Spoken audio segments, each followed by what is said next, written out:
रोशनी लिए, खुशियां बिखेरे चारों ओर, यीशु हमारा प्राण प्यारे।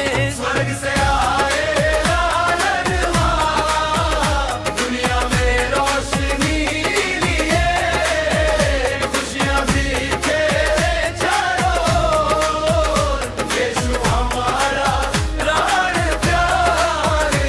स्वर्ग से आए लालनवा, ओ लालनवा।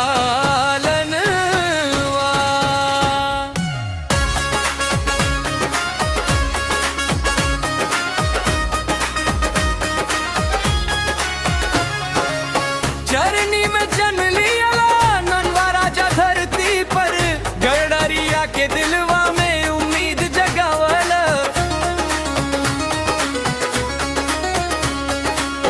तारों से भी उजियावा रात में चमकल, धरती पर शांति के खातिर मसीहा बनाइल। स्वर्ग से आए लालनवा, दुनिया में रोशनी लिए।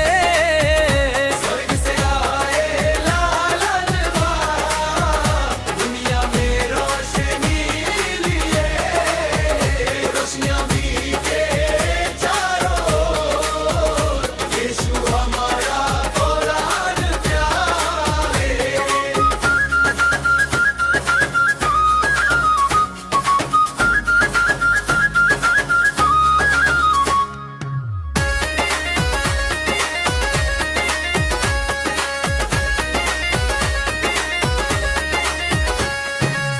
फरिश्ता खबर सुनले, खुशबू भरिल हवा में, जय जयकार होई हर जगह, आनंद मनाई सब जहान में।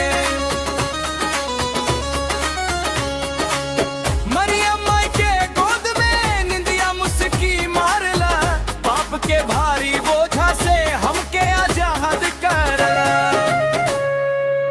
घंटी बजे चर्चवा में, नाचा गावा सब मिलके, राजा के राजा आज धरती पर जन्म ले।